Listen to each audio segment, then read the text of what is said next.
बता दें, आज 23वां दिन है। आज इजराइल और हमास के बीच युद्ध का 23वां दिन और आज इस युद्ध पर दुनिया से सवाल यह कि सभ्यता और सनक के महायुद्ध में आप किस तरफ हैं और किसके साथ खड़े हैं। आप जानते सवाल ये क्यों उठ रहे हैं? ये सनक और सभ्यता का जो युद्ध हो रहा है ना, ये सनकी हैं सारे आतंकवादी।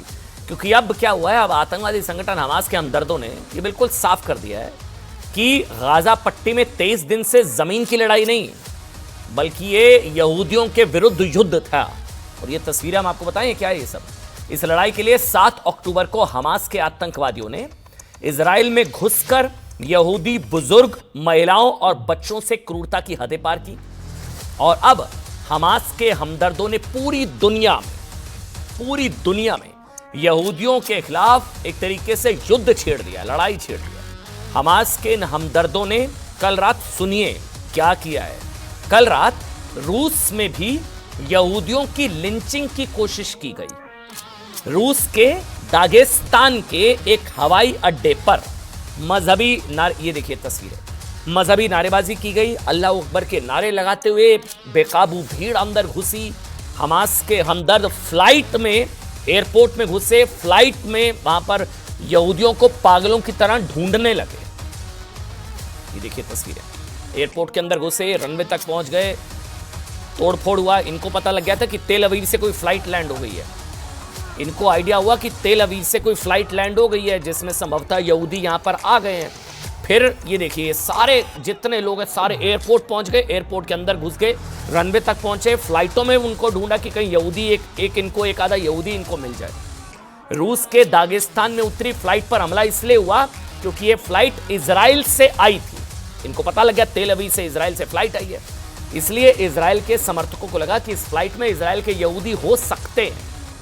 फिर क्या, इसी जानकारी के बाद हमास की मजहबी मानसिकता वाली भीड़ ने एयरपोर्ट को घेर लिया, एयरपोर्ट को। और भीड़ फ्लाइट में लोगों से पूछने लगी कि उसमें यहूदी कौन कौन है। ये कट्टरपंथी लोगों के पासपोर्ट चेक करने लगे और चीखने लगे कि यहूदी कहां है। यानी कि कोई यहूदी अगर उस वक्त हमास के इन वैचारिक समर्थकों के हत्थे चढ़ जाता तो उसकी लिंचिंग तय थी। अब इस घटना के बाद जानते हैं स्थिति यह हो गई है कि इजराइल को रूस से तुरंत संपर्क करना पड़ा। सुनिए क्या खबर है ये। उसके बाद इजराइल को रूस से तुरंत संपर्क करना पड़ा। ये देख रहे हैं आप, ये सारे एयरपोर्ट के अंदर घुस गए। इनको पता लगा तेल अवीव से फ्लाइट आ गई, सारे पहुंच गए वहां पर कि कोई यहूदी इनके हाथ एक बार हत्थे चढ़ जाए। इजराइल के लोगों की सुरक्षा हो और उनकी अपील करनी पड़ी इजराइल को। इसके बाद रूस के दागिस्तान एयरपोर्ट पर भारी संख्या में पुलिस बल तैनात कर दिया गया। पूरा एयरपोर्ट कुछ देर के लिए बंद कर दिया गया। एयरपोर्ट बंद कर, हॉस्टेज टाइप सिचुएशन थी यहां पर। बताते हैं क्यों। ये कहा जा रहा है कि दुनिया में जहां भी मुस्लिम आबादी दरअसल ज्यादा है, वहां यहूदियों की जान अब खतरे में है। ये बात समझने के लिए आपको दागिस्तान की डेमोग्राफी भी समझनी चाहिए। जो दागिस्तान, जो बार बार मैं शब्द बोल रहा हूं ना, दागिस्तान की कुल जनसंख्या करीब 32 लाख है। रूस के दागिस्तान में खतरे में यहूदी जो एयरपोर्ट, क्यों? ये दागिस्तान की डेमोग्राफी, कुल आबादी है 32 लाख और 32 लाख की आबादी में 82% मुस्लिम है, 82%। और 82% मुसलमानों में भी सुन्नी मुसलमानों की संख्या 70% से ज्यादा है। और इनको पता लगा तेल अवीव से फ्लाइट आ गई है दागिस्तान में, सारे वहां पर बताया जा रहा है एयरपोर्ट के अंदर घुस गए और फिर ढूंढने लगे वहां पर। अच्छा, इसी मुस्लिम आबादी से जुड़े लोगों ने यहूदियों की तलाश में अपने ही देश का सिर पूरी दुनिया के सामने झुका दिया। दागिस्तान, रूस, कट्टरपंथियों की भीड़ यहूदियों को पागलों की तरह वहां पर ढूंढने लगी एयरपोर्ट पर। इन लोगों ने हाथों में कुछ तख्तियां भी ली हुई थी जिन पर लिखा था कि दागिस्तान में बच्चों के हत्यारों के लिए कोई जगह नहीं है। लेकिन यहूदियों की लिंचिंग की कोशिश करने वाले दागिस्तान के कट्टरपंथियों से हम ये पूछना और ये बताना चाहते हैं कि बच्चे सिर्फ गाजा पट्टी में नहीं मारे गए भाई, बच्चे तो इजराइल में मारे गए, बल्कि बहुत ज्यादा क्रूरता से। और अगर वहां की रिपोर्ट्स को सही माना जाए तो सर भी काटे गए। वो सारी चीजें हैं रिपोर्ट्स। इसके अलावा इजराइल की मोसाद कमेंट्री नाम की सरकारी संस्था का दावा है कि 7 अक्टूबर को हमास के आतंकी एक घर में घुसे, पिता की हत्या की, मासूम बच्चे को जिंदा ओवन में डाल दिया। बच्चा जब तक जलता रहा तब तक आतंकवादी उसकी मां का रेप करते रहे। खुद सोचिए, इससे ज्यादा क्रूरता और हैवानियत मतलब और क्या होगी। हमास की हैवानियत की ये अकेली घटना नहीं है। 7 अक्टूबर के दिन हमास ने क्रूरता से भरे ऐसे सैकड़ों कुकर्म किए, फिर भी दुनिया के कई मुस्लिम देश, मुस्लिम संगठन और आतंकवादी संगठनों की हमदर्दी इजराइल के बच्चों के लिए क्यों नहीं है?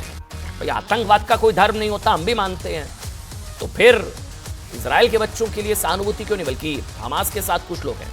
अच्छा, इजराइल के खिलाफ हमास, हिजबुल्ला और इस्लामिक जिहाद नाम के आतंकी संगठन तो पहले ही कुछ चुके हैं। और आप खबर सुनिए, सबसे बड़ी आतंकवादी संगठन आईएसआईएस ने हमास के समर्थन में पूरी दुनिया में यहूदियों और इजराइल के सहयोगियों पर हमला करने के निर्देश जारी कर दिए। जी हां, आईएसआईएस, इसका मतलब आप समझिए यह कि भारत समेत पूरी दुनिया में यहूदी, इजराइल के दूतावास और इजराइल का समर्थन करने वाले देशों के दूतावास पर अटैक हो सकते हैं।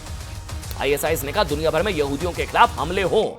आईएसआईएस का खतरा भारत में इसलिए भी संभव है क्योंकि भारत की आस्तीन में हमास के कई सांप पल रहे, ये कई सपोले हैं भारत में भी हमास के।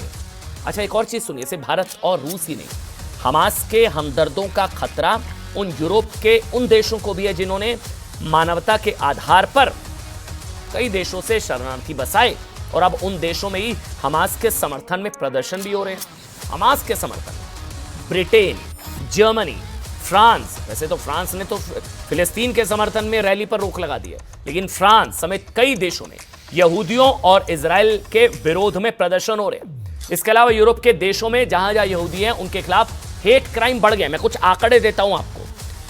खुद ब्रिटेन की मेट्रोपॉलिटन पुलिस ने बताया कि गाजा युद्ध शुरू होने के बाद ब्रिटेन में यहूदियों के खिलाफ 408 हेट क्राइम के मामले दर्ज हुए।